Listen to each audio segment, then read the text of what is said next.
the report is to be received for information and that confidential direction to staff be confirmed. Someone like to move and second that?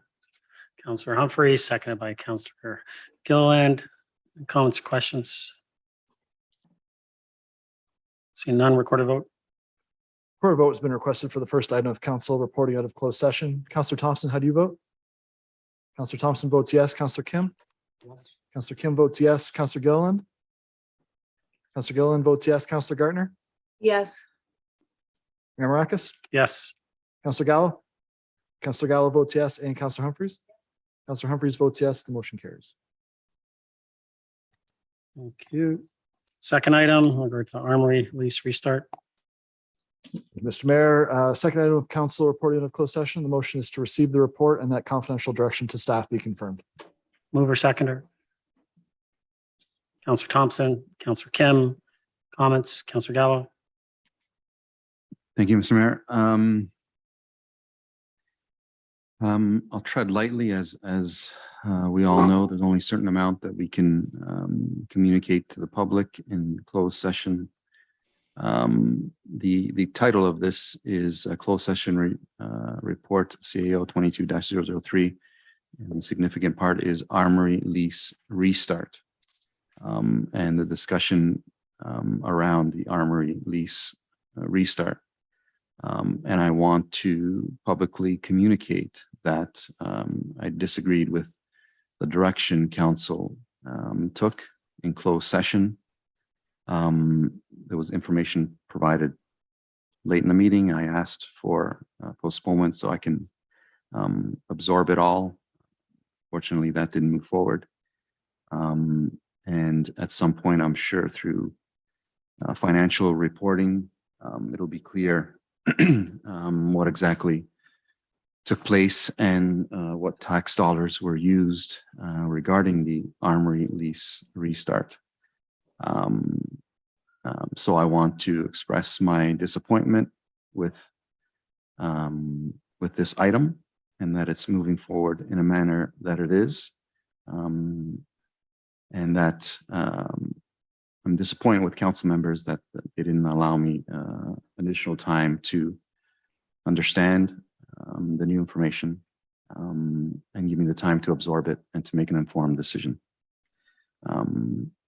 It's unfortunate that it's almost the last probably meeting of the term, and this significant item is placed on relatively on our last meeting, maybe our second last, to make these types of decisions. And I wanted the public to know that. You, any other comments? Councillor Gilliland. Thank you. I'm just adding to what Councillor Gallo said. For me, at the end of the day, maybe the information would be reported very close to what we received, and everything would be great and move forward. For me, it was just I wanted to have that extra 6 weeks or 5 weeks to kind of review it again and just ask some more questions. But that didn't happen. So my vote could be different, but I'm not really sure. So I'm just following up on what Councillor Gallo said on that. Thanks. Thank you. Any other comments? Call vote. Just say the information provided to us is not going to change in 6 weeks. I had a clear understanding of what was in front of me, and I'm voting accordingly. And I think it's in the benefit of our community, our residents, our taxpayers, and the town as a whole. Record a vote. Recorded vote has been requested for item 2 of council reporting out. Councillor Humphreys, how do you vote? Councillor Humphreys votes yes. Councillor Gallo, how do you vote? Councillor Gallo votes no. Councillor Gartner? No. Councillor Kim? Yes. Councillor Kim votes yes. Mayor Maracus? Yes. Councillor Thompson? Councillor Thompson votes yes. And Councillor Gilliland? Councillor Gilliland votes no. The motion carries.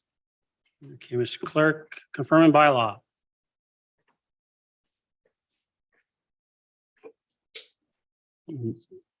I don't believe so, Ms. Clerk. Not one. Not reporting out of closed session, Councillor. This is not, we don't have new business under this. I'm on confirming bylaw. We're confirming bylaw. Someone like to move it. Counselor Humphries, Counselor Kim. All those in favor? Opposed? That carries. Motion to adjourn. Counselor Humphries, Counselor Thompson, all those in favor? Opposed? That carries. We are adjourned.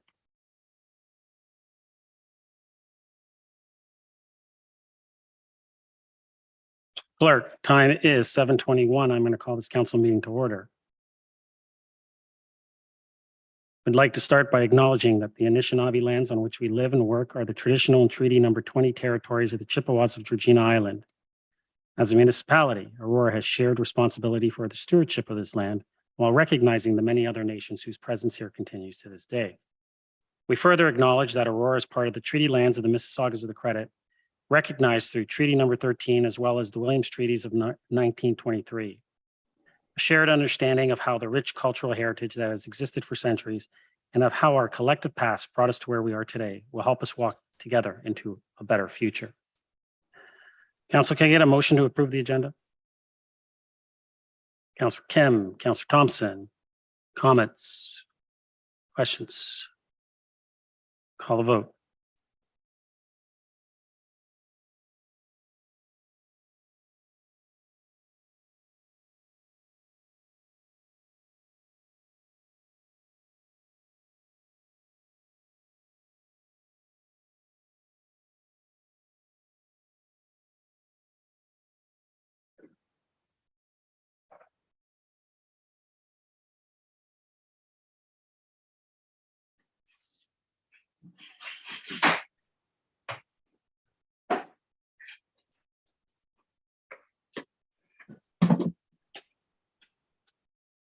Councilor Gardner? Yes, sorry, I was late to send that in. Thank you. Carries. Any declarations of pecuniary interest? Seeing none. Community presentations, we have one, Franco DeMarco, Recreation Supervisor, Community Programs, and Nicole Campsall, Coordinator, Youth and Community Development, regarding the John West Memorial Leaders of Tomorrow Scholarship Award 2022. Franco, Nicole, welcome. Floor is yours. Good evening, Mayor and Council. My name is Franco DeMarco, Recreation Supervisor with the Town of Aurora. With me is Nicole Campsell, our Youth and Community Development Coordinator. We're pleased to be here tonight celebrating two incredible youth in Aurora. The John West Memorial Leaders of Tomorrow Scholarship Award honors the achievements of senior students who attended high school in Aurora and are now moving on to post-secondary education. Each year, up to 2 scholarships are presented to students who are entering their first year as full-time students at either university or college.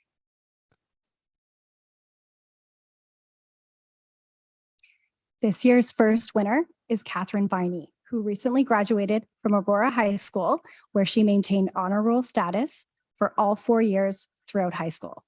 In the fall, Catherine will be attending the University of Guelph to begin her studies in landscape architecture.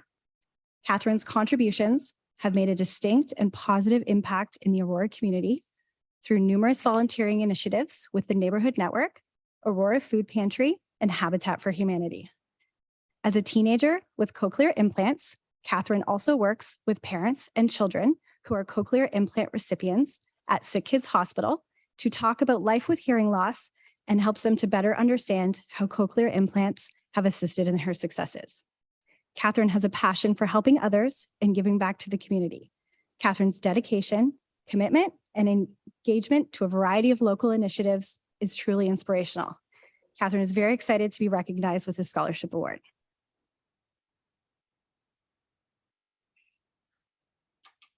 This year's second winner is Michael Chen, who recently graduated from St. Andrews College, where he maintained a 98% academic average and scored in the 99th percentile for his SATs.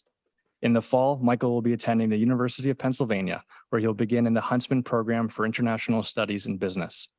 Michael is a positive presence in our community and has dedicated numerous volunteer hours in a variety of forms, such as starting Peer Mentors Aurora in 2020, a volunteer organization that pairs high school students with younger age children to help increase engagement and morale during the pandemic lockdown.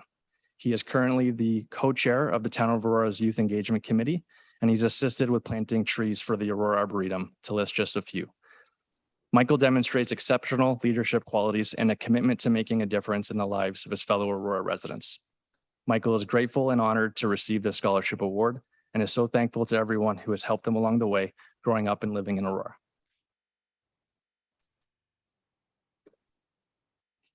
Catherine and Michael, the town of Aurora, mayor and council are incredibly proud of your accomplishments and the impact that you have made in our community.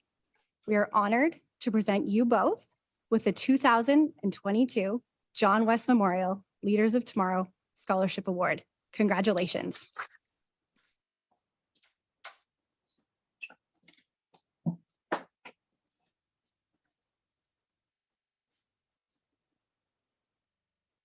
We would now like to invite you both down to receive your certificates and take a photo with Mayor Maracus, members of council, and Robin McDougall, the Director of Community Services.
That was it. Thank you. Well, thank you very much. What a wonderful presentation. It's great to have everyone back in. And once again, congratulations on behalf of council and the town. We know you're going to do the town proud in your future academic careers. So we're looking forward to seeing what you guys do. Council, if I can get a motion to receive the presentation. Councillor Humphrey, seconded by Councillor Kim. Court of vote. Actually, we got to call the vote, right? Call vote.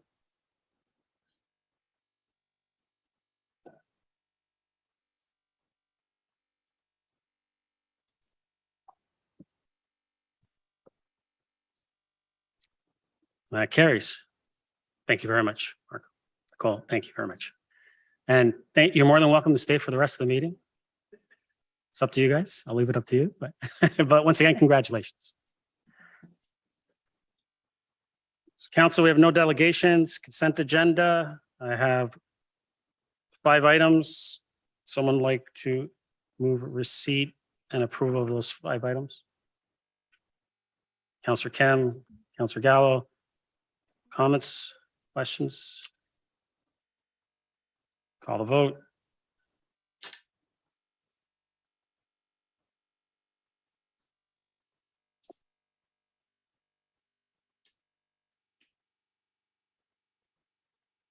That carries. Move to standing committee reports. Are there any items that anyone wants pulled? Otherwise, I'll ask. Can I get a motion to approve the standing committee reports? Councillor Kem, second. Councillor Humphreys. Comments, questions? Call the vote.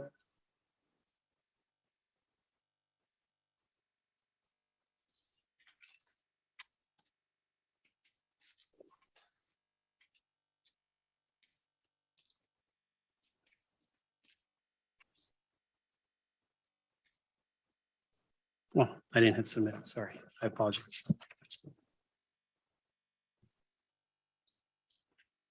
That carries. Motions. Counselor Gardner, you're up. Thank you. First Mr. one, update of bylaw number 5429-12, registration of second suites. Would you like to move your motion? I would. Sorry, Counselor, I didn't hear you. Oh, I would. Yes, thank you. Seconder, Counselor Humphreys. Counselor Gardner, the floor is yours. Thank you. For the last several months, I've been working with Mr. Jean, who is the manager of building. We've been working on the town's second suite bylaw. This was updated in 2012, and it is very clear that a second unit is not allowed in a house unless it has been inspected by the building department. And that inspection is in place to ensure safety as required by the building and fire codes. And once that is confirmed by staff, the secondary dwelling unit is registered. So as it exists now, we have hundreds of these second units in town that are not registered and therefore are not inspected for safety. With the cost of housing and the deficit of rental units, I think it's reasonable to expect that Aurora will see an increase in this type of housing. The motion I put forward is meant just to address the existing units that have been reported by the public to the building department and the outstanding building permits for second suites. Key to this is the ability for building inspectors to gain entry into a home, into a second suite, to see, to check on the safety features. And in particular, the most important ones would be that there is a second way to get out of the dwelling in case of fire. And I guess to ensure, to ensure that the fire alarm is hardwired. So if there's a fire in the upper floor, that the lower floor, the basement unit, is notified of the fire.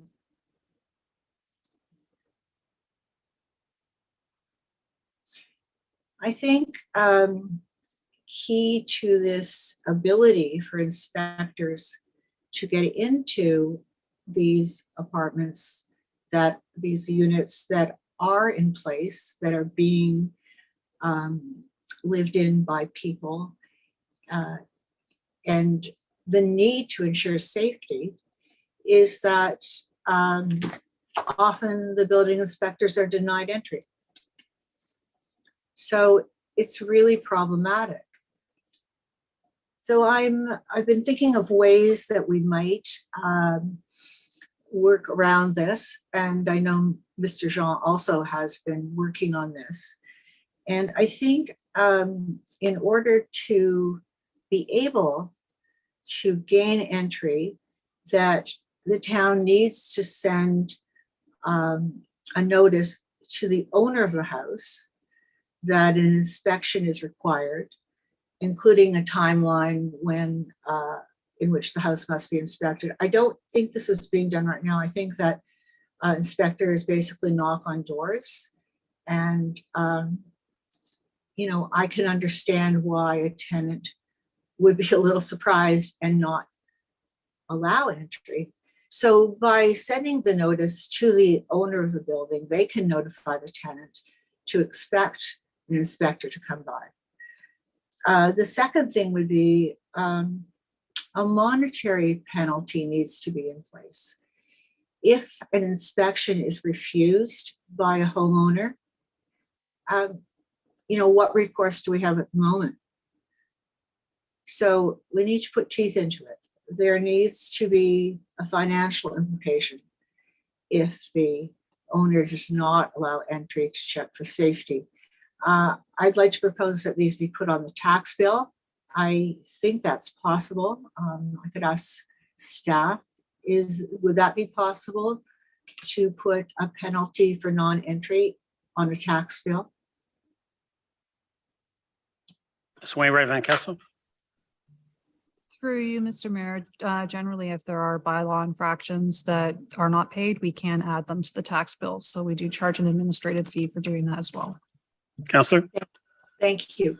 So there's nothing in the bylaw right now or in the process that is being followed, as far as I know, that would be able to place financial implications on the owner of the home. So I think that then it could go on the tax bill. If a second letter needs to be sent out to the homeowner to say, yes, we must gain entry, I think that penalty needs to be increased to show that we're serious about this. Counselor, you have 5 minutes. I just have one sentence to end this. Go ahead. Thank you. As a last resort, a search warrant should be sought. That is something Mr. Jean was talking about, a search warrant, but I think that should be a last resort and the financial penalties be done first. Thank you. Thank you. Counselor Thompson. Thank you. Through you to Councillor Gardner. Just to be clear, when I look at the motion in front of us, are you just asking for staff to bring forward the bylaw or list section specific to the bylaw and update it to address some of the concerns you're looking for? Counselor. Yes, that would be exactly it. Thank you. Counselor Thompson. Thank you. Because and thank you for copying all councillors on your correspondence with Mr. Jean. And he did indicate that they do proactively pursue complaints on secondary suites created with a permit. To your point, if necessary, they will secure a search warrant to gain entry, that they do arrange for pre-construction meetings to ensure for the installation of smoke alarm systems. So many of your concerns they did touch upon. Perhaps it's not written clearly in the bylaw. And so certainly I'm supportive of the idea of bringing it forward and having a fulsome conversation around updating it to ensure that the tools and resources are necessary so that staff can ensure the safety of these type of suites and or identify them and remedy them should they be necessary. So I'm fine with staff at some point bringing forward a proposal to update the bylaw and furthering the discussion at that time. Thank you. Could I add Counselor- some clarification? Pardon, Counselor Gardner? Am I able to add some clarification to Councillor Thompson's comments? Well, I'm not sure if he was asking a question, but were you asking a question, Counselor Thompson? No, so Counselor, you'll have to wait till your second turn Okay. to speak. Fine.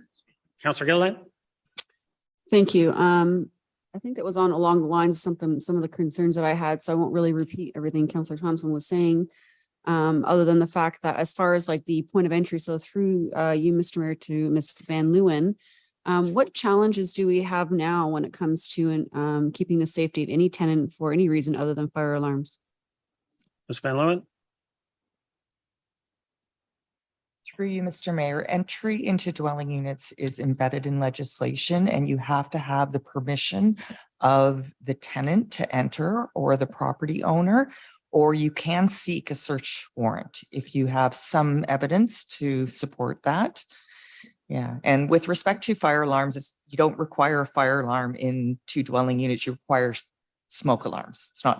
Fire alarms are different than smoke alarms. Thank you. Counselor?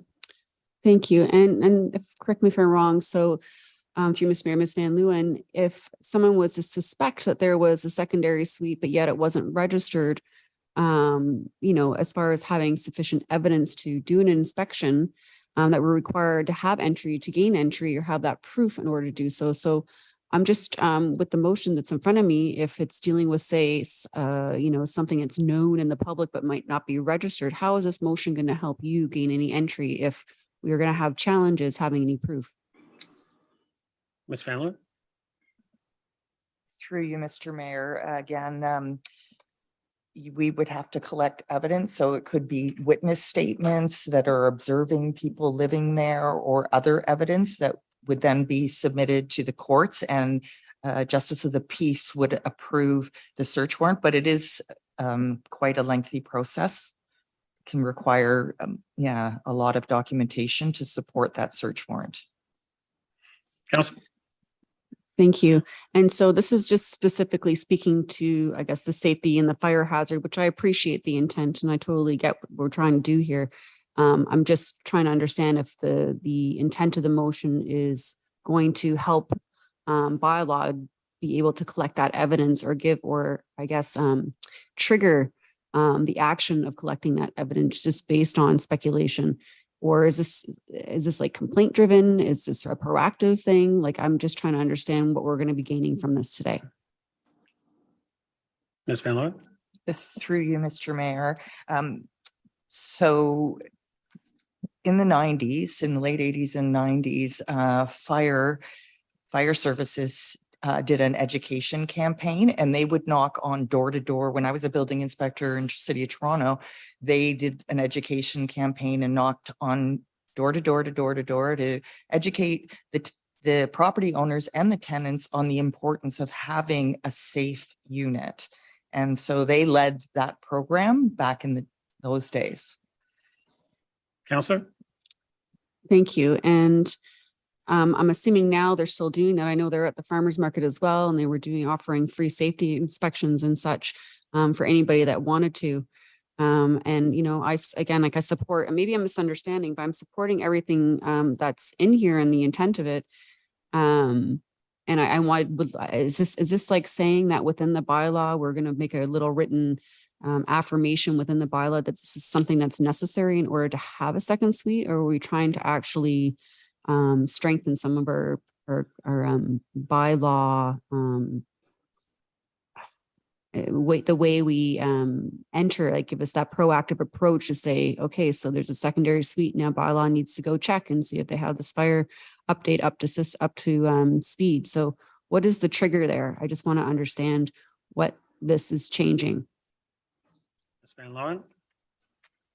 Through you, Mr. Mayor. So this would fall under buildings because secondary dwelling units are regulated under the building code. And there's very specific criteria. Like I said, if we do an education campaign, we do need permission to enter, or we would have to take other actions such as submit for a search warrant to the courts. Counselor. Okay, thank you. I was trying to ask it in a bunch of different ways, so I appreciate that because it's kind of confusing.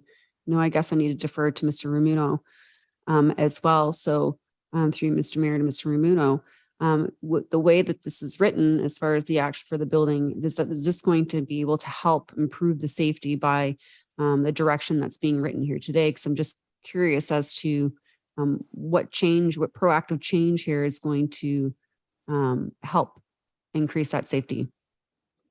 Mr. Ramuno. Through you, Mr. Mayor. Yeah, I mean, my understanding of the motion is I think there's two parts to this. We have, our current second suite registration bylaw that's been in place since 2010, 2012.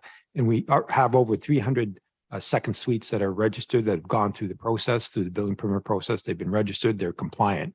And I think this motion is really to address those non-compliant second suites. And I think we've heard, Councilor Gardner mention discussions with our CBO. We've got a procedure in place where, yes, it's based on complaints, but we'll go out, inspectors will try and gain entry to ensure that second suites that aren't compliant do comply. There's an education program. They're in the middle of preparing a handout as well, and to advise them of our registration license process.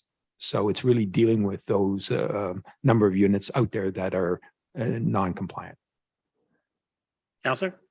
Thank you. And this is just based on speculation, and this is just based on current ones that are registered and speculation that others are not. And we're just arbitrarily going based on the public saying, I know there's a secondary suite down there. I can't prove it, but I want to make sure they're safe. So we're going to send our building inspector over there to make sure they're at least well educated. Is that kind of the process that we're trying to put in place? I'm just curious as to how this is working, staff level. Mr. Ramuno. Through Mr. Mayor, partly, but also we do have a number of permits that are are still open. So it's really being proactive to ensure that those permits that have come in but are not closed yet because perhaps they haven't completed construction or they haven't called for their final inspection, that we follow up on those open permits. So it's a combination of the two things. Counselor? Thank you. And I guess the last question, sorry. So, so are we not doing these things already? Mr. Ramono? Through you, Mr. Mayor, no, I think we are. But again, there's also always things that we can improve and perhaps improve our education handouts for applicants who do apply for second suite permits. So, but we do have a certain number of open permits that I think we need to work towards closing. Counselor? Thanks.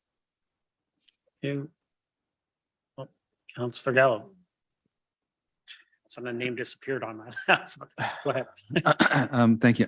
I'm going to be a little more blunt and straightforward so we can get a clear answer. Through you, Mr. Mayor, to whomever, having this staff rating this, is it going to change anything that you're currently doing? Mr. Ramono? Because I think we should move the ball forward. I'm just not convinced that this is moving anything forward. Mr. Ramono? So, Mr. Mayor, I think the one thing I heard is perhaps we can take a look at the bylaw and if there's a warrant in updating the bylaw to impose, if possible, some type of penalty within the bylaw. That's something that we can certainly look at. And again, perhaps, bringing the bylaw back for a review and a further update for council's consideration. Again, it is about 10 or 12-year-old bylaw.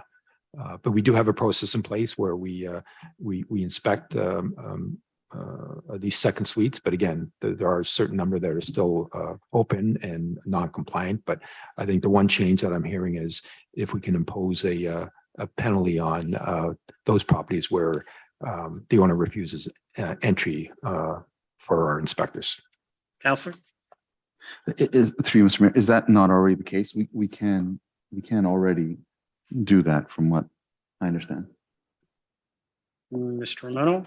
Mr. Mayor, I'll be honest, I'm not sure of that, but I don't believe it's it's codified in our current bylaw. Counselor? It's not in our Okay, bylaw. so I mean, if we're looking at updating it, and this is the impetus to that, and there's some improvements that we can make, so be it. I'm in support of that. The way it's written is a little bit confusing to me, but if what the direction is to go to staff, revisit it, and see where we can make improvements, I'm in support of that. Thank you.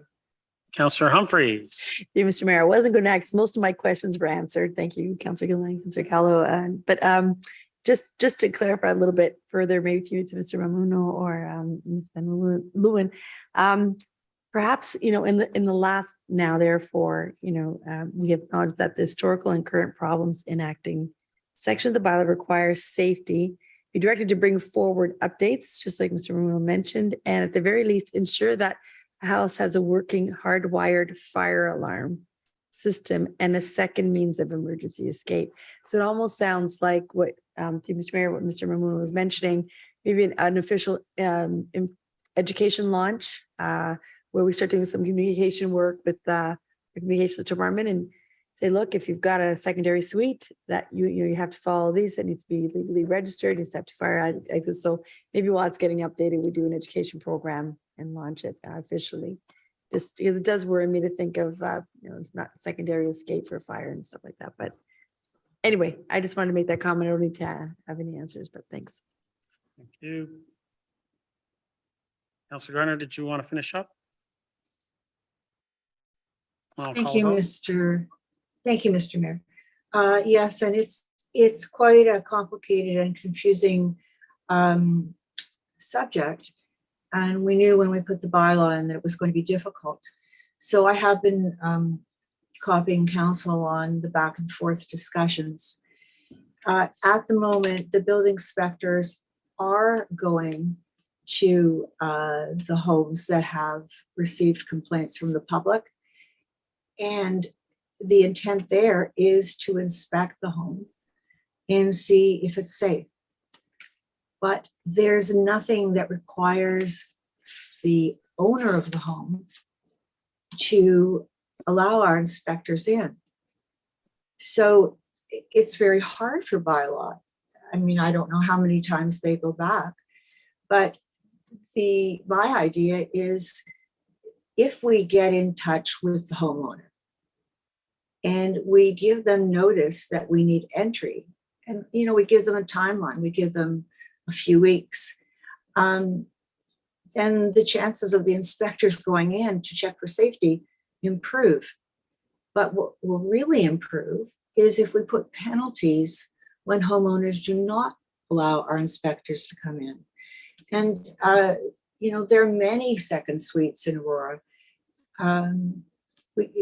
It's impossible to try and go to every second suite and check them for safety. And therefore, we do go to the ones where neighbors have complained. And usually it's quite easy to see if there's a second way to get out of a basement apartment. Certainly we can't know about the smoke alarms. Sorry, that was a mistake on my part. It should read smoke alarms, smoke detectors, because I think most people in fires are injured or perhaps killed because of the smoke implications. That's a concern with our firefighters. So, and what I wanted to respond to Councillor Thompson is that part of this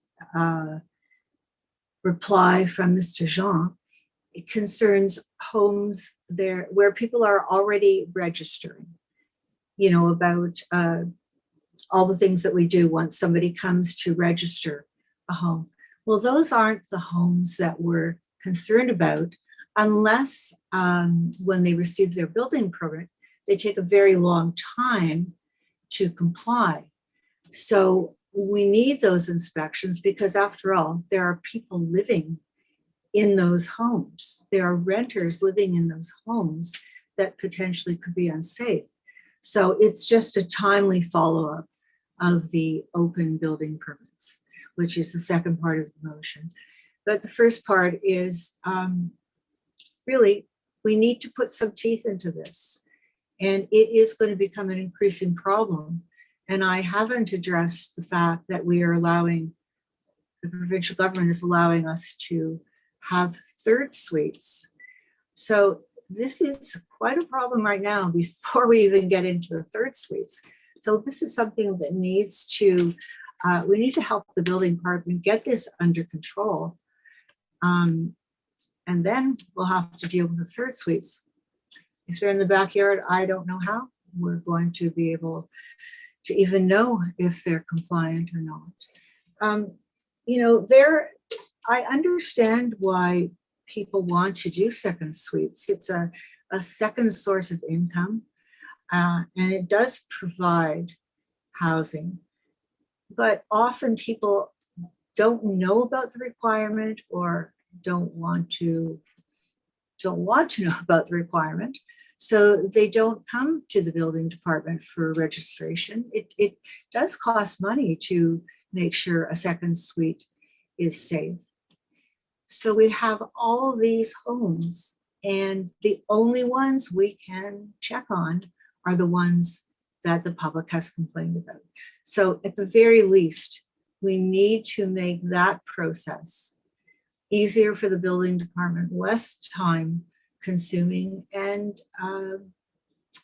just ensure the safety for those rental residents that probably don't even know about the fire and safety codes. So I very much appreciate that we will be sending this back to building to look at the bylaw and put some teeth into it. Thank you. Thank you. No other comments or questions? I'll call the vote.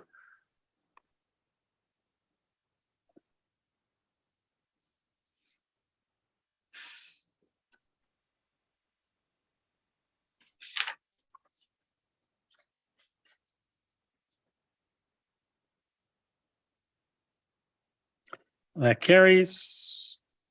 Next, we have one more motion. Councillor Gardner, it's also yours regarding lessons learned from Highland Gate development. Would you like to move your motion? Thank you, I would. Seconder?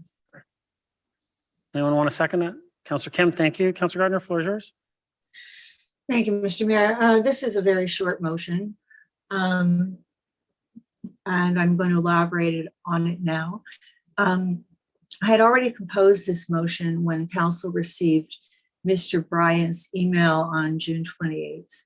That email was about the many issues he and many other residents are concerned about re the Highland Gate development. So I'm going to raise most of his comments and add some of my own because I think his comments could apply to this whole subdivision. Work started in 2017 with preparing the land, which meant leveling, removing trees and vegetation.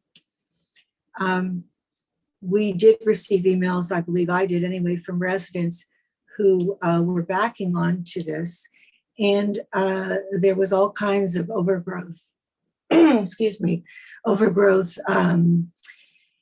behind, sorry again.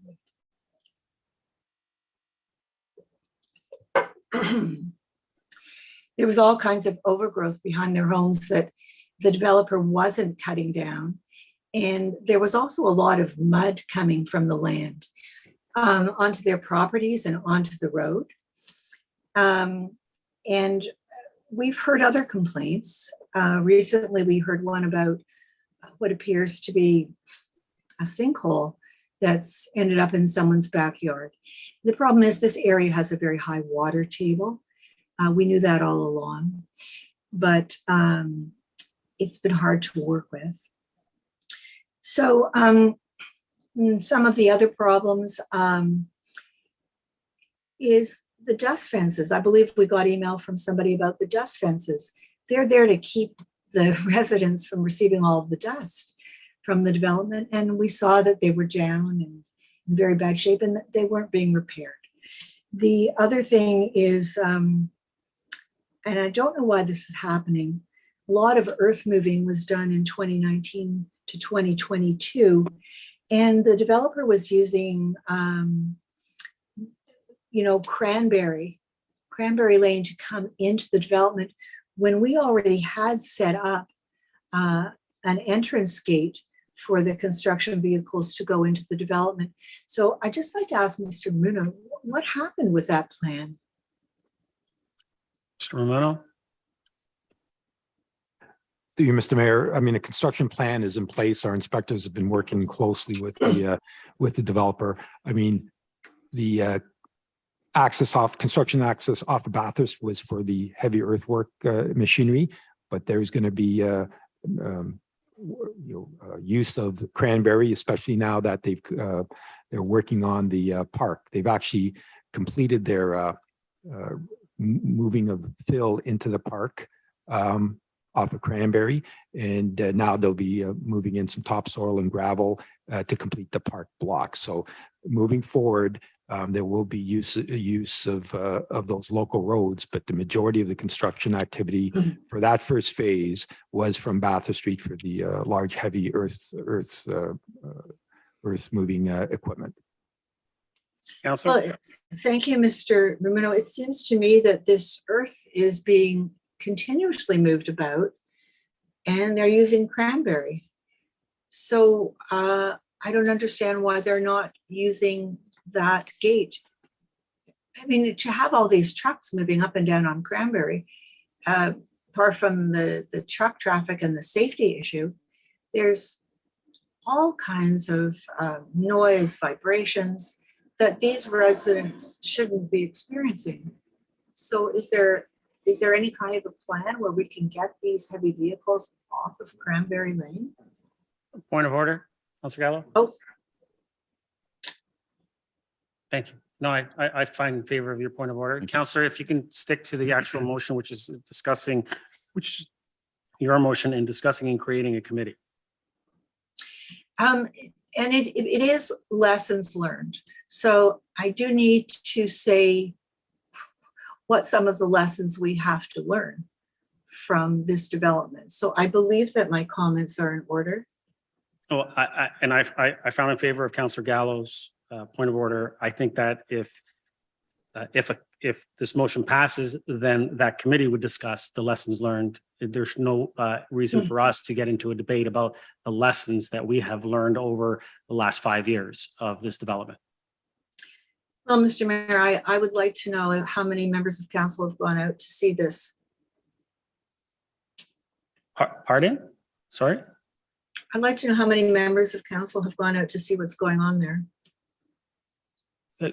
I can't, Councillor, I can't ask. I mean, I'll tell you, I'm pretty sure all of us have been out to the sites on many occasions, but that's not a question to ask all of your colleagues. You can ask them individually at a separate time, but not at the table.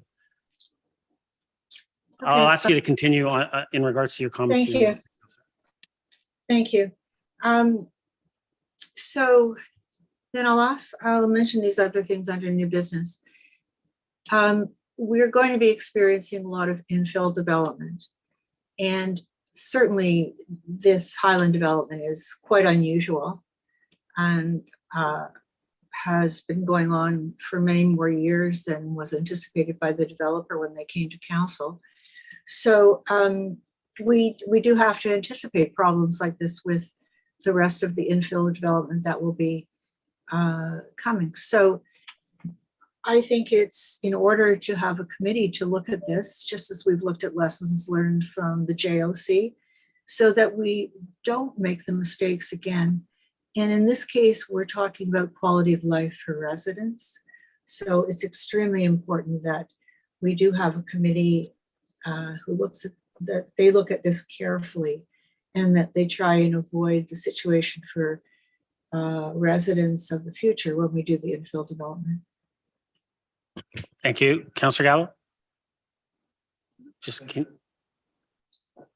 You're on. Thank you. I'm obviously in favor of figuring out how we can improve these types of developments, and there certainly was issues. I have two questions regarding this. First off, what is the timeline, Councillor Gardner, you're suggesting that a committee is struck? Councillor Gardner? Thank you. Well, obviously we'll have to be in the next council. And I think it should be composed of councillors and staff. Okay, so Councillor? the second is, and I'm in favor of that. The second is, and you kind of touched upon it, because I think we need to be able to strike this committee so that it's successful. And I certainly agree that the people that are on the ground and experience these things firsthand should be on this committee. And I also agree, I think you mentioned that staff should be also a part of that. So I think, listen to everyone, but for me, the resolution should be that a committee with terms of reference is recommended for the next council, and have them take it from there, because there's obviously no point in us striking a committee now, but to have them strike a terms of reference to see who's going to be part of that committee, so that it's as effective as it can be, and it's established in the next term. We recommend. We can't dictate what they're going to do. Thank you, Councillor Gallo. Thank you. Councillor Thompson? Thank you. You know, I'm in agreement along those same lines. When I first saw it, I thought to myself, well, I mean, we're running out of runway here for striking any committees. We typically are disbanding committees at this point in time. So really, this isn't necessarily a motion that would be dealt with and moved forward with during the last few months that we have left to this term. And so really, it's more appropriate to say, as Councillor Gals mentioned, to whether it be a recommendation or just to refer to the next term of council. It is common practice that the incoming council always looks at what committees they want to formalize out of the ones that are in the past or any ideas they have going forward. So, you know, while I appreciate the motion coming forward and understand the concerns and certainly supportive of continual improvement and always looking at lessons learned from an organizational perspective or from, you know, a specific issue such as this, I really think it's more appropriate to be dealt with next term. And so I think, to be honest with you, I'd rather see Councilor Gardner, since she has put her name forward, if she's reelected, bring forward the motion the next term and allow the next council to decide what they want to do with it. Councillor Kim. Thank you, Mr. Mayor. Through you to Mr. Ramuno.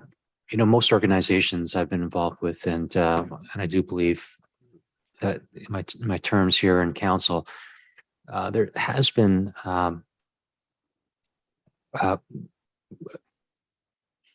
staff initiatives for continuous improvement. So, can you confirm whether planning staff reviews after each development, just some of the pros and cons of processes and procedures that took place? Is there continuous improvement going on the team that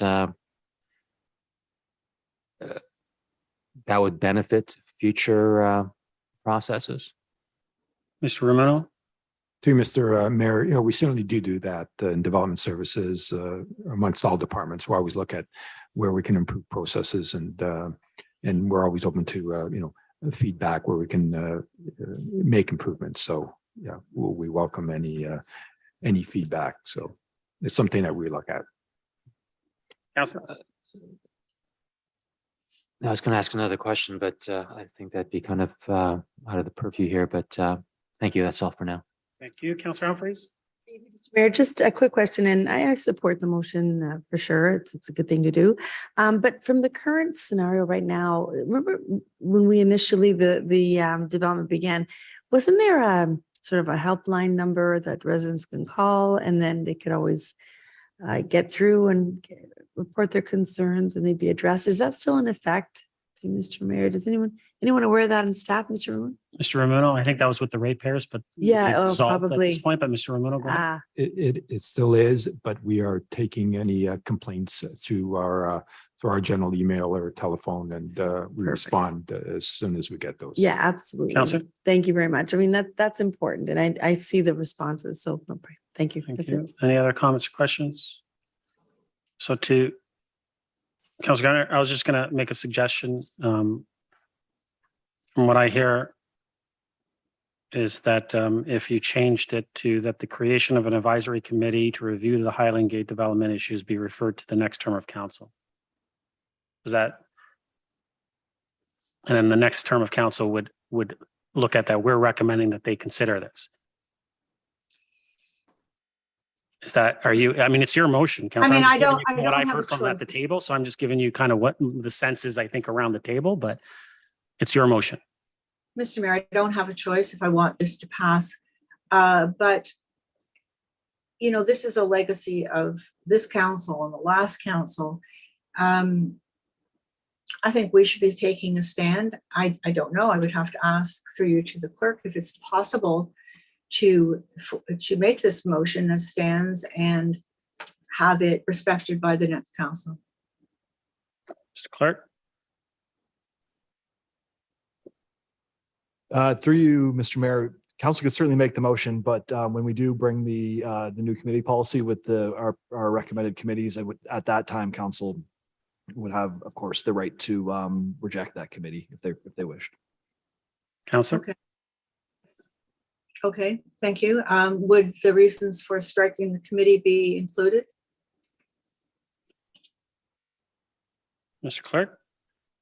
Through you, Mr. Mayor, the next term of council wouldn't be required to provide any reasoning for their choice of committees.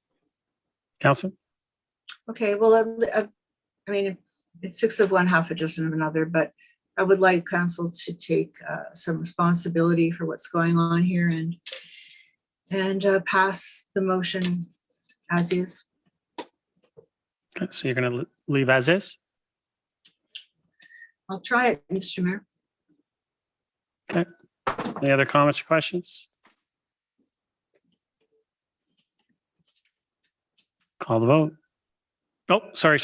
Hold on, guys. Don't vote yet. Councillor Gallant. Thank you. I just kind of. I need you guys to push it quicker. Sorry, my bad. Just a quick follow-up because I know I didn't say anything earlier, but I do appreciate, wanting to kind of understand those lesson learned earlier than later. But I do think you're going to get a lot more out of it, this committee, if you did start in the new term, because you're going to put this together, you might collect some people, and then again, the process is going to start well all over again. But from what I understand in the past, Mr. Mayor, correct me if I'm wrong, but you could put your own committee together that's non-official in preparation for something in the new term, and already work towards working with staff. I don't think there's anything stopping you from doing your own roundtable discussions with the residents in there who want to form something like that and bring these issues or reports to council's attention and staff. Mr. Mayor, is that not something that we can do? Anyone sitting at this table can get together with residents and have discussions. I've continuously, since this development was approved, where I disapproved of it, I've sat down on many occasions through coffees or just through getting together and having those conversations with residents to try to see if we can correct any of the issues that are occurring as we continue through this process. So yeah, any councillor is more than free to sit down with residents at all time, and I encourage it. Perfect. Okay. So, I mean, just by that response alone, I mean, I understand that, maybe that's a way you can kind of kickstart this, and then we can make it something that's more official in October with a new term where it can be something that's a little bit more official. But in the meantime, I mean, you could collaborate with a bunch of residents. I've talked with a bunch of residents over the course of the last few years on various different issues, but perhaps connecting them all together and seeing if they want to be part of this committee. And there's no reason why you couldn't put together some sort of report on some of the lessons learned and receive for information that way. You can even put it onto agenda, a delegation, a new business item. There's many ways to get that message across until between now and October, when the new, December 1st is a new term. So, and then we can make it legitimate, but I just don't think there's enough time to kind of really make it official. Thank you. Any other comments or questions? Councillor Gardner, it's your third time. So, Mr. Mayor, if you'll help me. So what about now, therefore be it hereby resolved that this council recommend to the next that a committee be formed to report on lessons learned from Highland Gate? Would council be able to support that? I think it's pretty much the same what I said to you, but it's slightly worded different. That's fine. I think that kind of. It gives it. Could you just state it again, Councillor, so I can get that one more time and the clerk can get it? I hope I can. That this council recommend to the next council that a committee be formed to report on lessons learned from the Highland Gate development. How about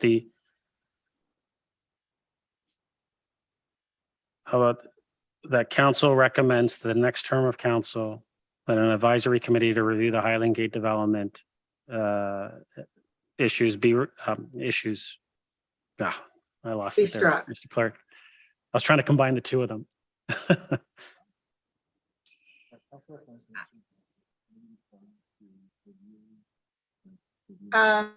You were fine. You just, I think that's fine. Yeah. So that's what. So, Councillor, if you're okay with this, that this council recommends to the next term of council that the creation of an advisory committee to review the Highland Gate development issues. Okay. Is that good? Are you okay with that, Councillor? I'm good. I'd like to add. I'm just going to ask the seconder. Who seconded it again? Councillor Kim, are you okay with that? Because then I'm just going to say it's a friendly amendment. Let's get it on the screen though too. But Councillor Gardner, continue with your thoughts, please.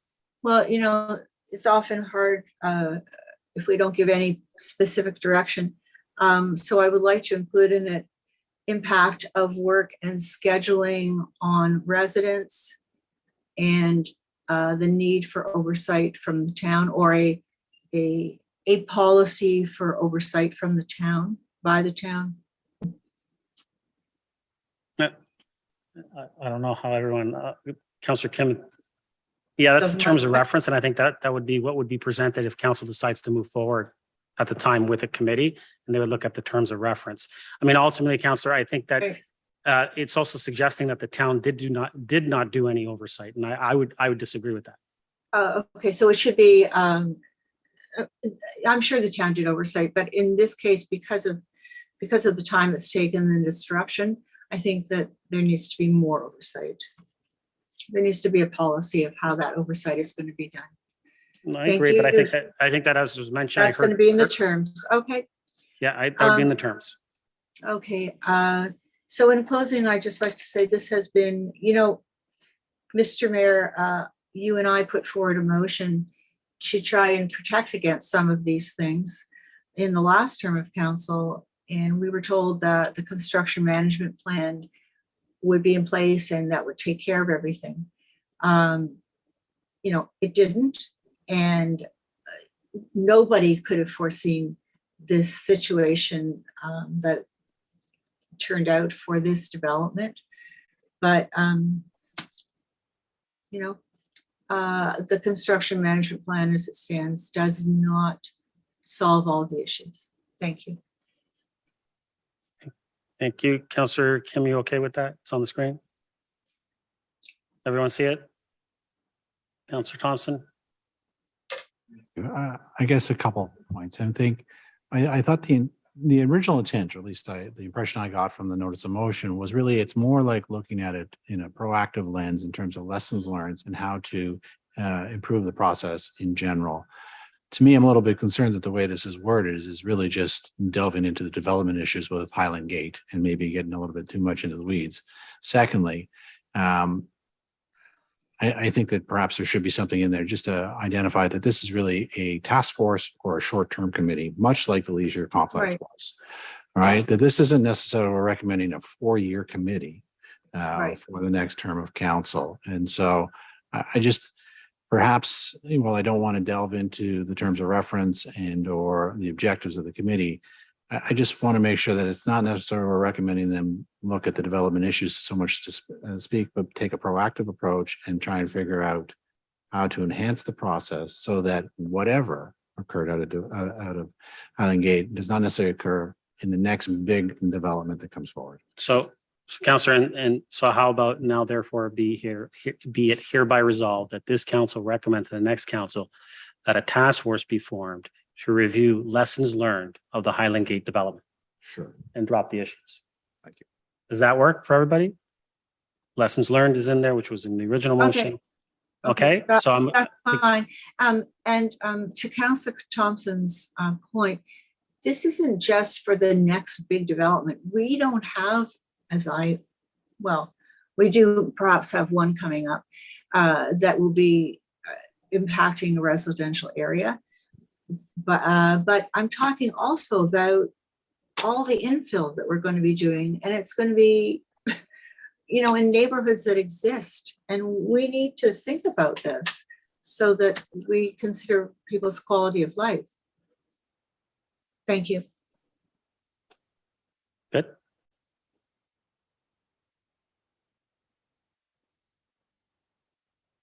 Councillor Kim, you okay with that? You seconded it? Yeah. Okay. There's no more. I'm going to call a vote. Call a vote.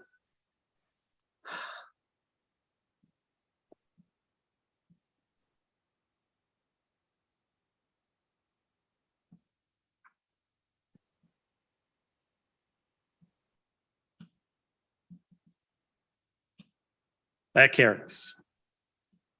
Regional report. Someone like to move, receive for information. Councillor Thompson, second.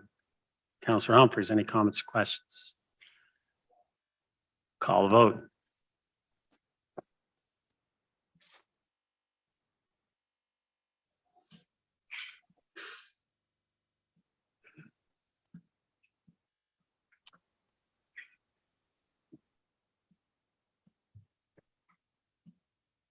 That carries.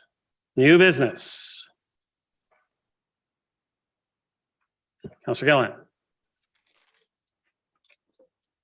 Through Mr. Mayor to Mr. Downey, I had sent an email earlier today. If you could just give some clarity on who takes care of Machel's Alley as far as the lands or the gardens, the weeds, the whatever. I was wondering if you can give me some clarity on that. Mr. Downey. Through you, Mr. Mayor, I believe the agreement was that the town was going to maintain Machel Alley. So that would be us. And I'll have staff look into it. Counselor? Great, thank you. It was just some weeds there, and I know that people want to enjoy sitting there, and there was just some knocking on doors. Some people had said to make it more enjoyable, just brought to our attention that they would prefer to see it a little bit more tidier. So maybe they just got away from us, but I wanted to ask. Thank you. I had something else, but it's kind of lost me. So I'll just move on to the next counselor. Thanks. Counselor Humphreys? New business? New business. Just a quick comment, and I just wanted to thank staff. We had some hard times during, startup of grass cutting. So it's not easy all the time. We got lots of complaints, but it's been a great catch up and lots of hard work done. I've noticed it. Residents have noticed it. So thank you very much. It's not easy. It's a very difficult startup year, I believe. And I understand the challenges of that. So I just want to say thank you guys for keeping it up. And I noticed the parks are looking really good. And it's not easy. I just want to make that comment. Thank you. Counselor Kim, new business? Counselor Thompson, new business. Right?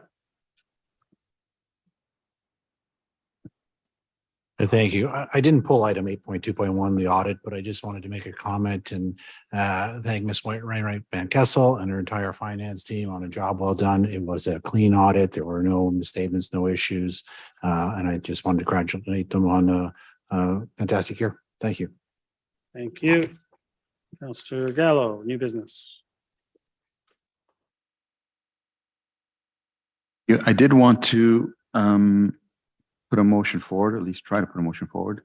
And it's regarding our closed session 4.2. And I'd like to move that the reports in that closed session 4.2 are made public after the lease has been signed and completed by Niagara College. Mr. Clerk, I was just going to say, I think that's substantive, but. Through you, Mr. Mayor, we don't have a definition of substantive. Tend to agree that it is substantive and that council could benefit from more time and maybe an opinion from the solicitor about releasing those. But of course, it is your decision as chair. So, Counselor, I would say it is substantive. It should come as a notice of motion. I believe something very similar came as a notice of motion as well. I don't think it's proper to bring that in new business and put your colleagues on the spot to have to make a decision right now without the benefit of hearing from our solicitor in closed session. I won't put it on the floor. You can challenge my ruling, but at this point, that's my ruling, because I won't allow that motion to come unless it's a notice of motion. I'd like to challenge your ruling, and if it does get on the floor, I'll explain how I'd like to see it. Is there a seconder to challenge my ruling? Councilor Gardner, thank you. Put it to a vote. All those in favor of my ruling? Oh. Opposed? What were you doing? With my ruling? Thank you. So ruling stands.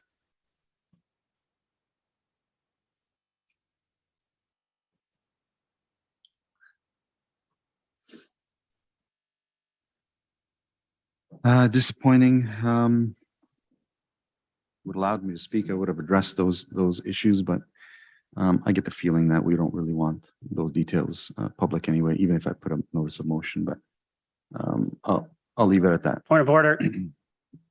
Councillor Gallo is speaking for all of council, and I don't think he should be doing that. He should stick his comments to himself.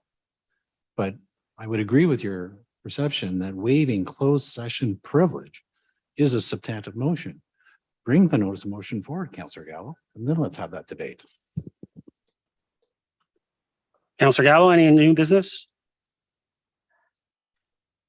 Thank you. Councilor Gardner, new business? Thank you, Mr. Mayor.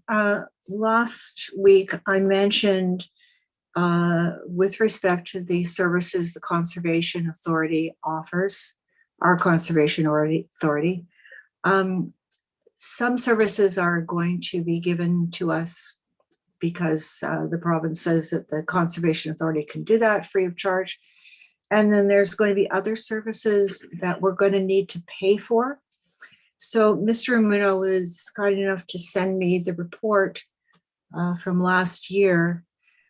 It does say in it that the deadline to decide is January 1st, 2023. As the only way a decision can be made about the services that we want is for this council to discuss them.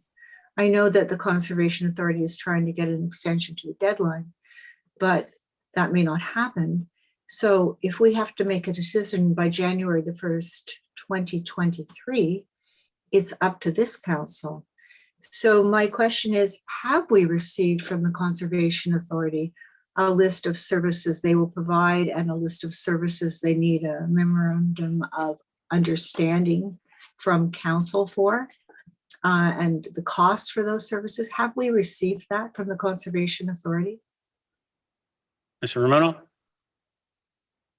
Through you, Mr. Mayor, at this point, based on the information we've seen, the majority of the budget impact is really rests with the region.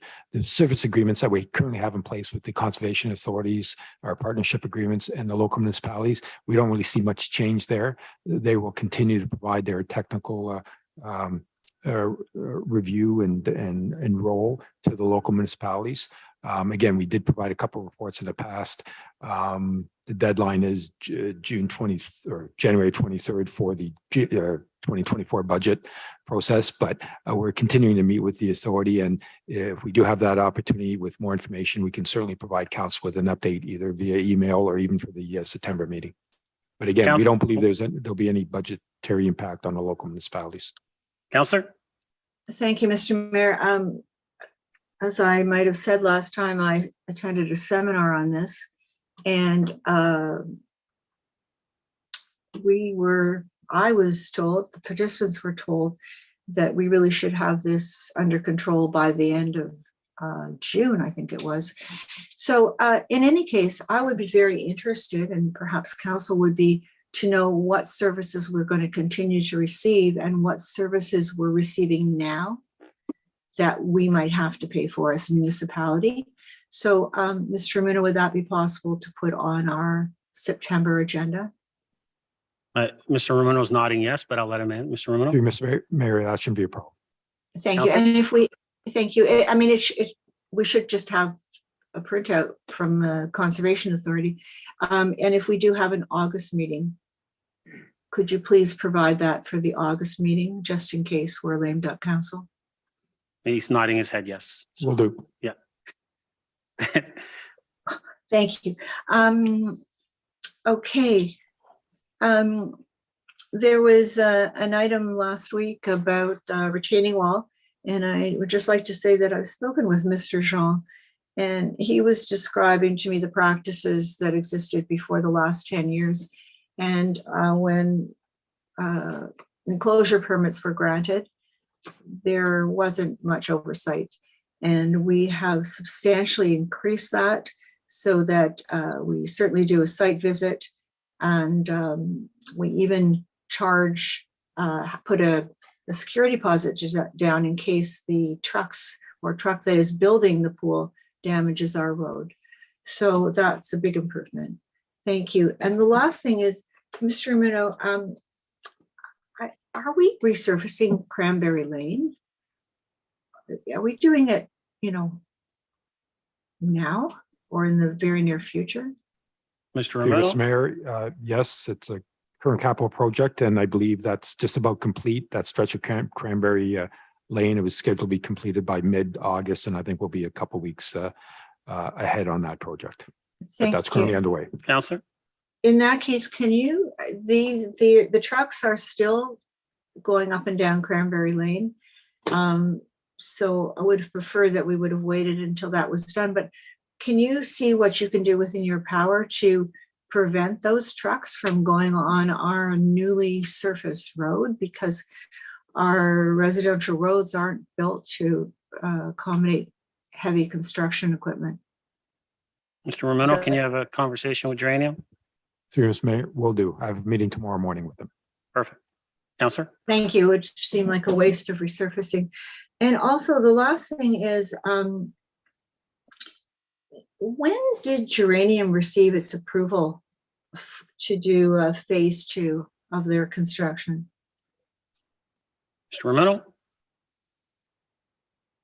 Through I you, could Mr. help- Mayor, that was all part of the original approval back in 2017, and staff have been working with them on there's 5 different phases in the surfacing agreements for each phase. So phase 2 has been, that plan was registered, I think, a number of weeks ago, 2A, 2B. 2B, the one just north of Marsh Harbor, was registered a couple weeks ago. They will start construction on those 27 odd homes shortly. Counselor? So it took Geranium 5 years to receive permits and approvals to start that construction. Why would that be? They were hoping to finish this in 3 years. Mr. Romano, my understanding is the sales weren't that good, so everything was slowed up on the whole project. Mr. Romano? Through you, Mr. Mayor, that's correct. The first couple of years, the market, we saw a dip in the market.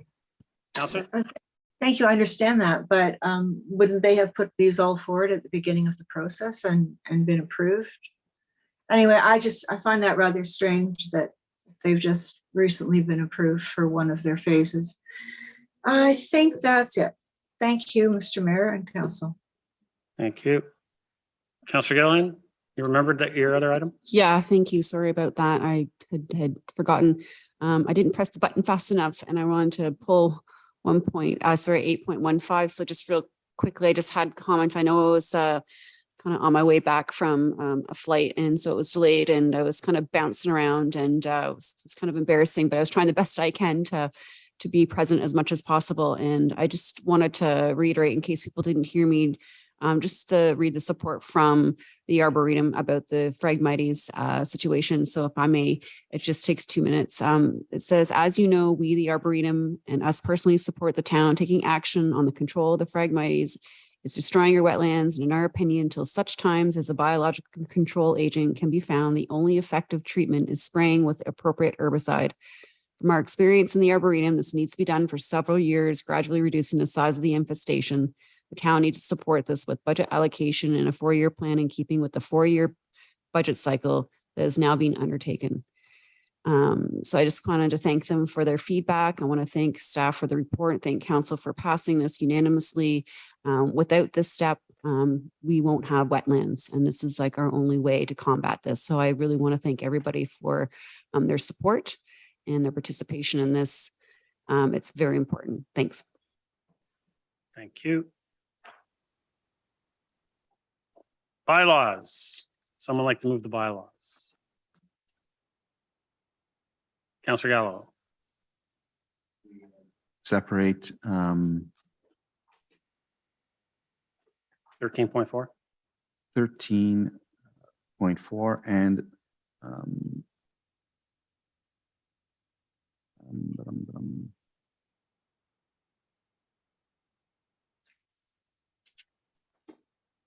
I'm just trying to find it. 13.6.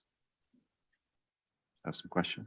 13.6. You want to ask a question on that one, or you want me to separate it for a vote? On both of them? Go ahead. First, actually, let me just get a mover and a seconder. I'll separate them. Does someone want to move bylaws? Councilor Thompson, someone like to second the bylaws? Councilor Gilliland, thank you. Councilor Gallo, go ahead.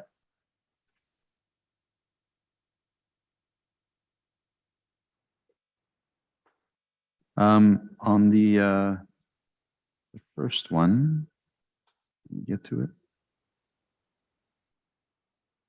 it. Did we? Sorry, just trying to.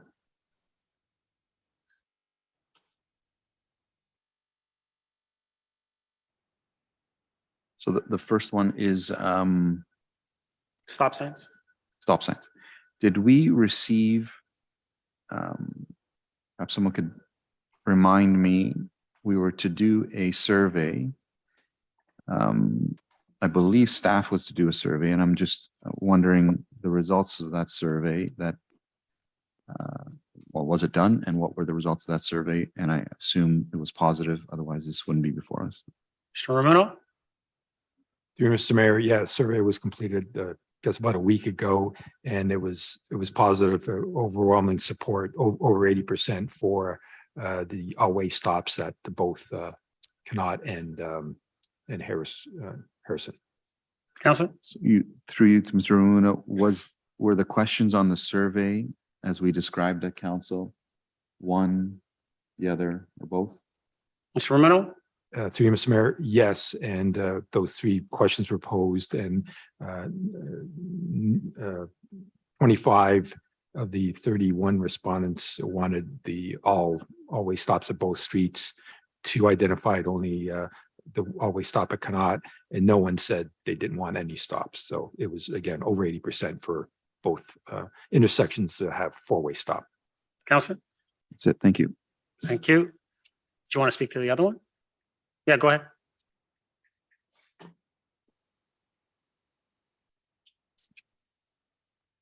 I'm just, so it's regarding 2 things. Appointing building inspectors as well as building inspectors, I think specific for fire protection. And are these, through you, Mr. Mayor, are these all current employees of the town? And are any of these already inspectors? Mr. Romano? Or who wants to answer? Mr. Romano? Start with you. Yeah. Or Ms. Van Leeuwen. Mr. Serio, welcome. I know, because I didn't have the schedule. Thank you, Mr. Mayor.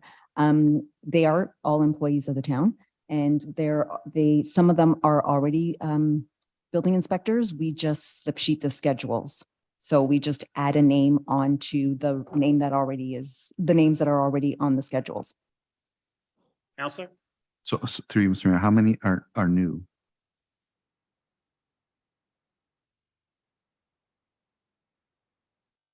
Mr. Serio? Thank you, through you, Mr. Mayor. I'm not 100% sure because Marco, you might want to take this, but it looks like there might be 2 that are new. Mr. Romano, did you want to add to that? Through you, Mr. Mayor, my apologies. I don't have it in front of you, but I think we may have 2 that weren't identified on that bylaw, municipal inspectors that have been with us for a number of months. But they were just vacant positions that have been filled, and now those new staff members are being identified. Counselor? So through you, 2 on Schedule A and 2 on Schedule B, or 2 in total?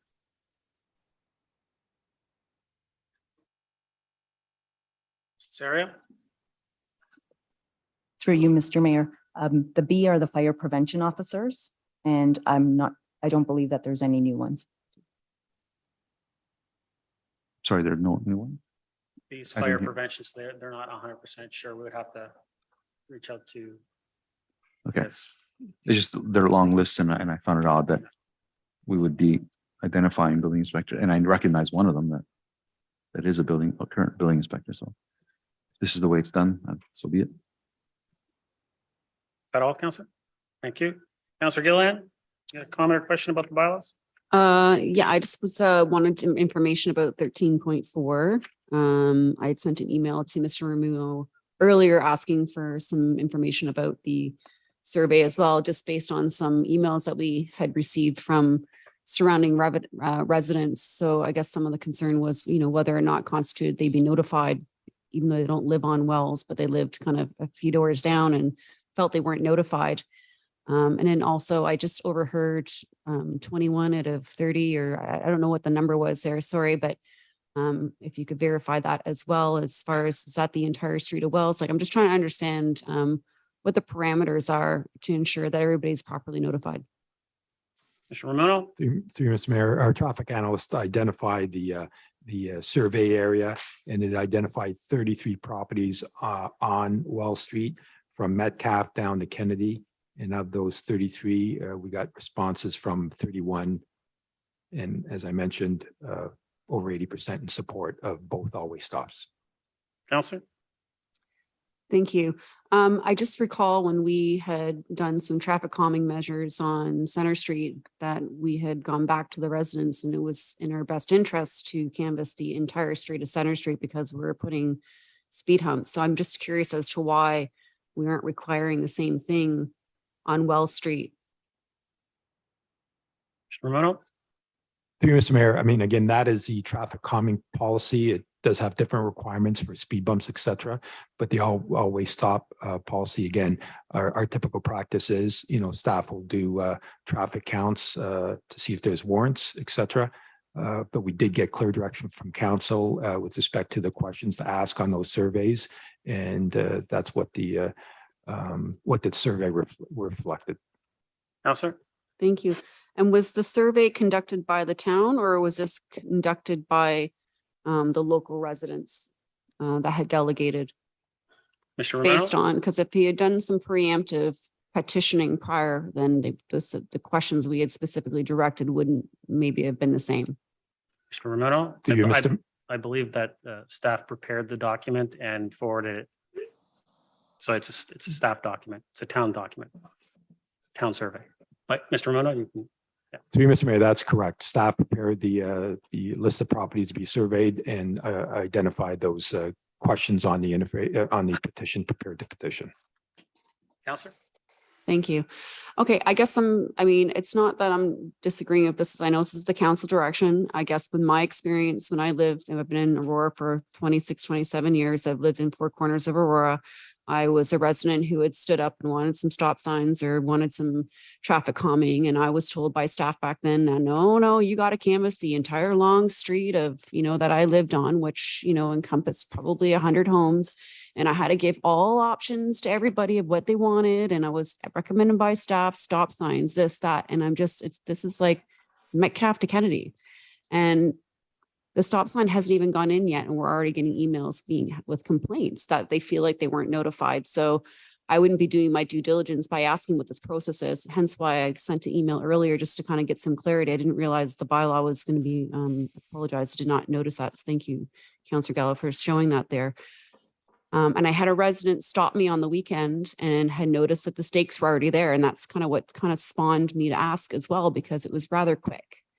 And so having talked to some residents who were just asked verbally, had no idea about the secondary stop signs. They were just interested in Harrison and didn't know. So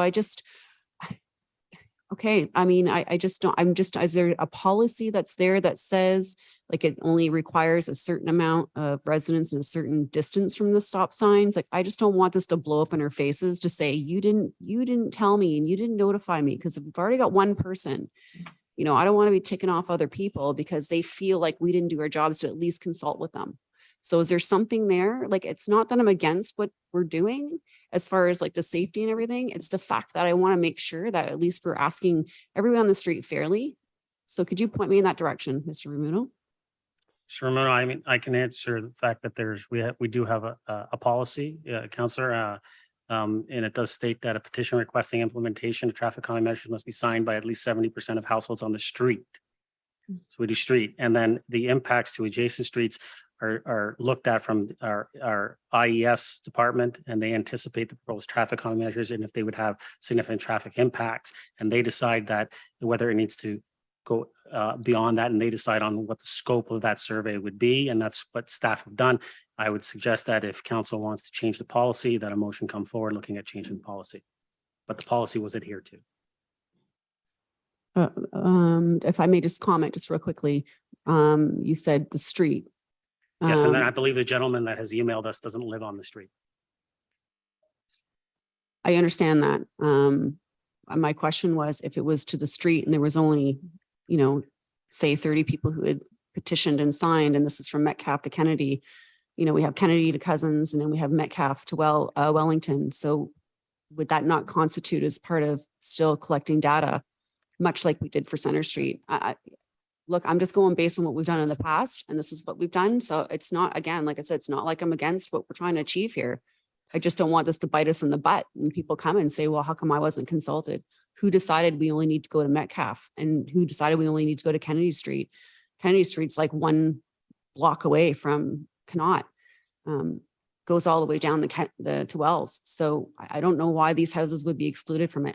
Help me understand, that's all. So I can at least support this, but right now I just don't understand.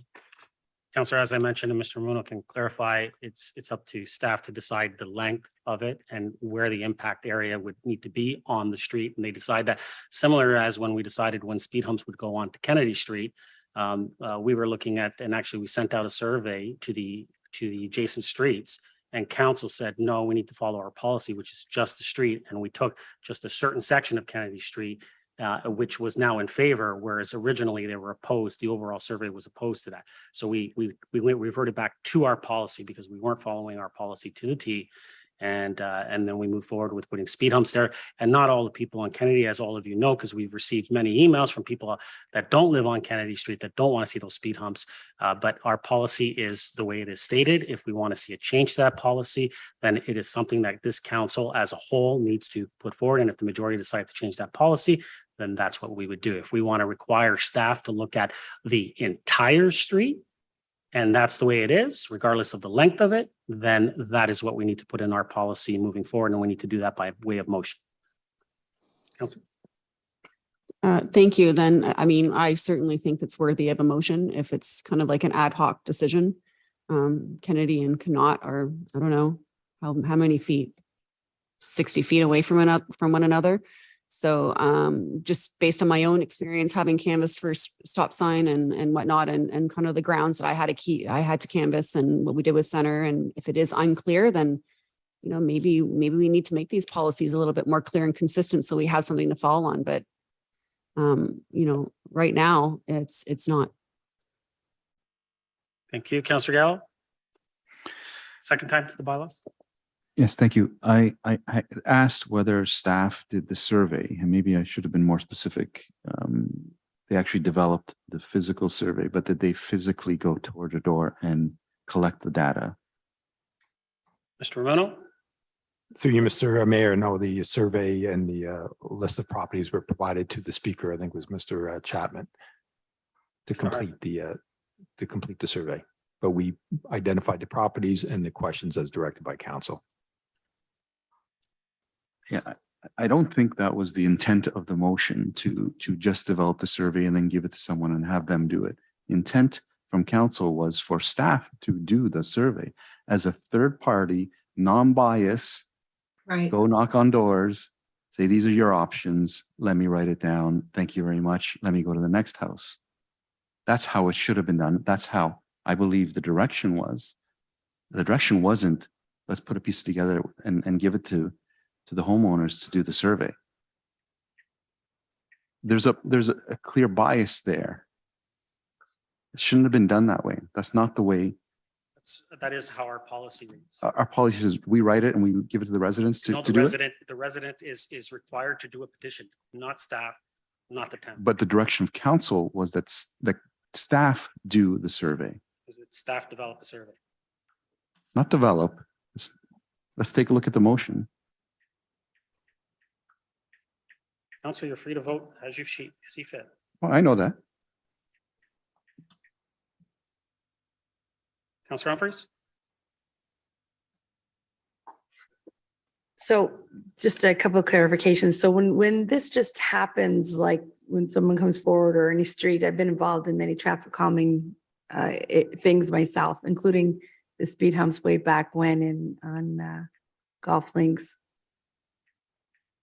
The resident usually does the petitioning. I think you did that yourself as well, Councilor Gillen. So I wasn't worried about that. The survey was actually done by staff to clearly indicate what the options are.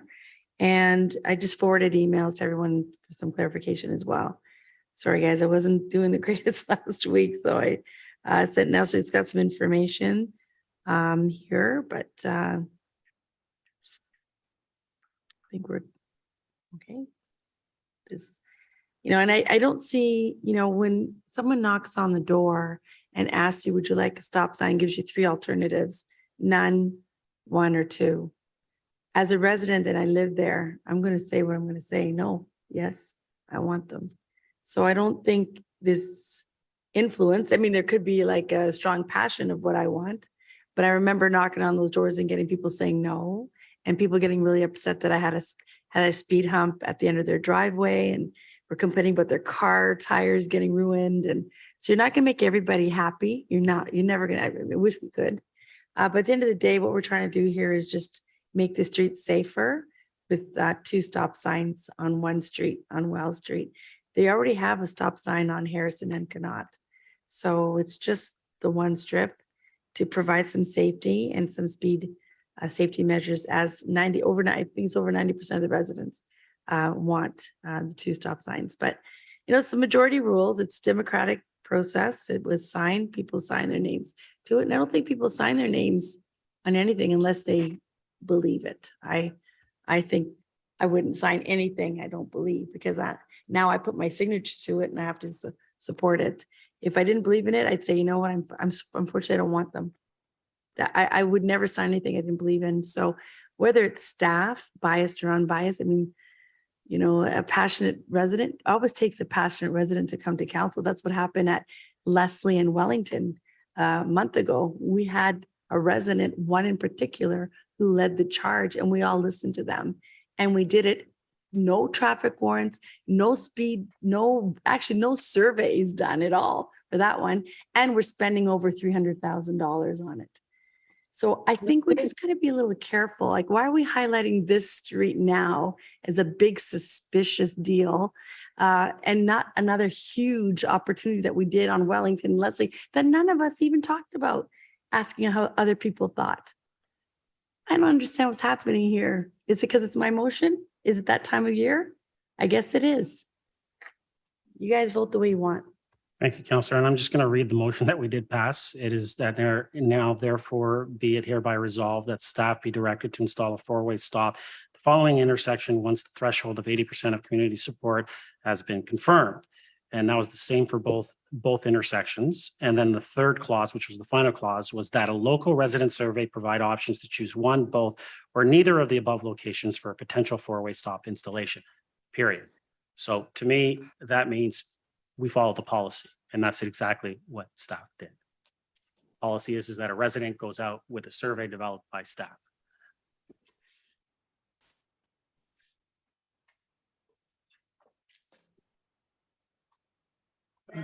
Second time, go ahead. Hardly do this. At the end of the day, when something's put in, it's going to be looked at. Residents are going to provide feedback. If it becomes a problem, we do something about it. Do you remember that Mark Street one? We had chicanes put in our first year in 2010. Those of us that were here, we got them removed. And that was, a decision made to try to provide safety. Once it was implemented, it cost a lot of money. The residents didn't like it. And, we're here to listen to the residents. You look at the survey, I sent it to you guys. I'm sorry, I was very sick last week and the week before. But you've got it in front of you. You've got the signatures there, overwhelming support. If you don't trust signatures, then I don't know what to say. So I'm going to separate 13.4 for a vote. Is that what we want?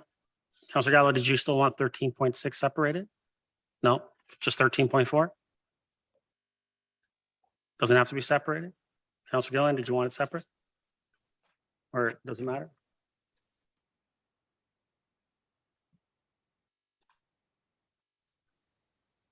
No, he doesn't mind if it's sold together. So I'm asking you. Just separate it. So we'll do 13.4 first, and then we'll do the rest.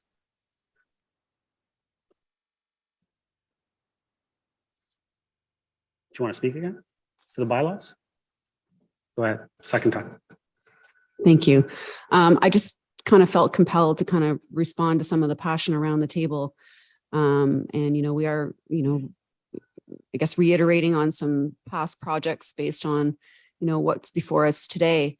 And I certainly am not taking, my decisions and, my comments as something that is reflective of the season of election time.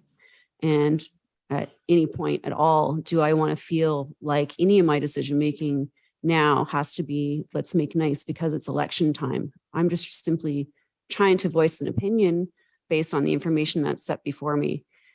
It's been made clear now from staff that if this is the current policy in place, that it's the staff's purview to decide where that line is drawn with respect to where that policy and where they should be collecting those signatures. That's fine. That's the policy that staff has decided. So unfortunately, at a later date, I'll probably put forward a motion to revise that policy to make it clear. Simply, I do want to listen to the residents. Absolutely, I want to listen to the residents. And that's why I am responding to some of the things that I've heard from some people who felt they weren't informed. So if this is the policy moving forward, then I'm going to support the will of the people. As far as, comparing, the street light at Leslie and whatnot, I mean, there was, close to 250 people that were in support, completely different situation. There was reports done through the region.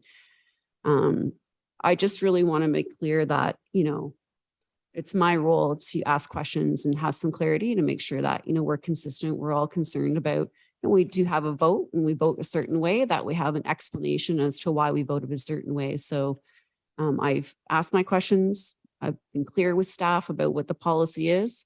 Not necessarily happy about it. I would like to have seen a greater span of people to been canvassed. I do trust that, obviously I've canvassed myself. I understand that a resident goes around and canvass. That's totally fine. I don't have a problem with that.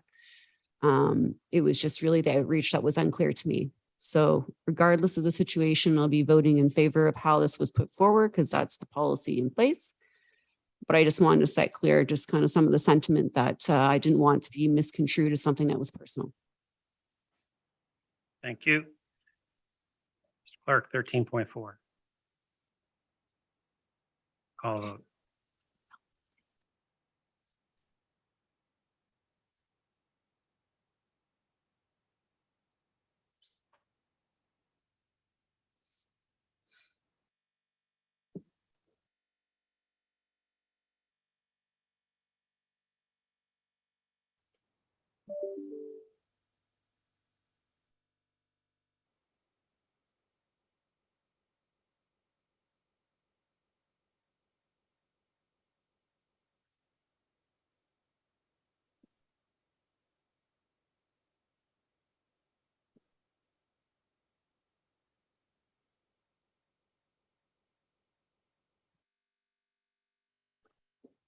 That carries.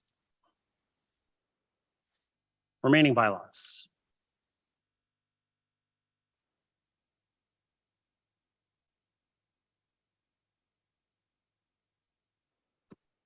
Call the vote.